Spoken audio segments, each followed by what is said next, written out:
The Elite Four and the Pokemon League can be rather challenging, so to turn the fight in your favor, you're going to want to make sure you have sufficient items. Now, Dusk Balls, Quick Balls, Ultra Balls, you might think you don't need them, but you want to have some, so make sure you have enough Dusk, Ultra, and Quick Balls in order to catch things. They're also useful later on anyhow, so just make sure you have enough of those. Now, another thing you want to make sure you have a lot of are Hyper Potions. These are very nice because they heal you essentially to full. I highly doubt you have a Pokemon with more than 200 hit points right now. Full restores are also very important too. They're very expensive, but try to have about 8 of those or so. 12 are really nice too. But you want a lot of Hyper Potions. That's why I got 30. Now I'm stocking up on 20 total revives, because revives are so handy. Full heals are also rather handy, but oftentimes you'll be using full restores instead. I'd recommend around 10 or so full heals, and whoops, I didn't mean to talk to this guy. Yeah, I know, I have a mystery gift there waiting for me. I think it's like, I don't know what it is. It's one of those event Pokemon. Probably a Victini or something. Anyway, now that I've gotten a few of those items, there's some other items you should make sure you have before taking on the Elite Four. These are really important.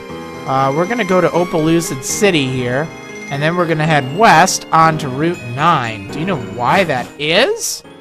Well, I'll tell you why. It's because we're going shopping. We're going to the shopping mall, of course, because that's where some cool items are. You can actually pick these items up even in Nacrene City if you wanted, but it's just most convenient here, I guess. Okay, let's see. They're on one of these floors. You can buy a whole ton of stuff here, too. I just happen to be at the Pokemon League, so I did my shopping there. Let's see. So, these X items, these are really useful items. You want to make sure you have plenty of them. Remember, they can turn any fight around if you use them properly. If you're struggling with something, if you have X items, there is a way you can win. I guarantee it. You just have to be creative.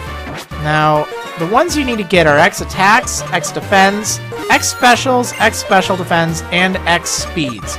You don't need as many X Speeds because 50% more speed is usually a lot, but you want to have a lot more X Attacks, X Specials, and even more X Defense and X Special Defense, because those can turn any of your Pokemon into a wall of pretty much whatever type you need.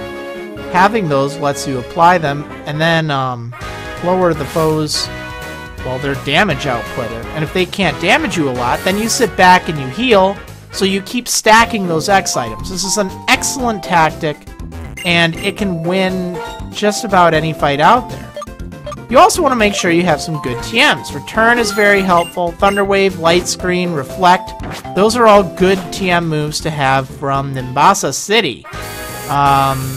Reflect and Light Screen can help half the damage that you receive, which is very handy. Light Screen halving the damage from special-based attacks, and Reflect having it from physical-based. Works for 5 turns, too. Oftentimes you're better with just the X Defense and X Special Defense, though, which do roughly the same thing. Now, in Mistralton City, you can find Hail, Sunny Day, Rain Dance, and Sandstorm. Depending on your team, you may want to pick one of these up. I picked up Hail just in case I want to go with a Blizzard strategy, because I know that Samurott can learn Blizzard. And, of course, I got Snow White. And since Blizzard has 100% accuracy in the Hail, hey, it can be kind of handy. If you're using something like Emboar, you might want to have Sunny Day, or any Fire-type Pokemon, because that'll boost its Fire-type attacks, and it'll also weaken Water-type attacks. Rain Dance is helpful for either Water Pokemon or Pokemon packing Thunder, which gives it perfect accuracy. Now I'm going to buy Blizzard there, just in case I want to use it. And then, this guy. Remember this guy? Yeah, he'll buy some of your stuff. If you are having difficulty raising money to buy all this stuff, there's an easy fix. All you need to do is teach one of your Pokemon Thief, and then go back to the Wellspring Cave on Route 3. Then just use Thief as long as that Pokemon has no held item. Use Thief against the Roggenrola. They have an Everstone about 50% of the time. then you can sell all of those Everstones. Make sure to take them off after each battle that you catch them in, because otherwise you won't be able to get any more, because you'll already be holding an item. Each Everstone you get, you can sell to this guy for 1,000 Pokédollars. They only fetch 100 Pokédollars in a normal shop, though, so you need to make sure you're selling them to that guy. He'll give you 1,000, because it'll shake his core or something like that. So that's a good way to make money if you need to fund your Pokemon League preparation fund, right? Well, now that we have all the items we need, we just need to make sure we train our Pokemon. And I'll do that on another special episode of Marriland's Pokemon White Adventure.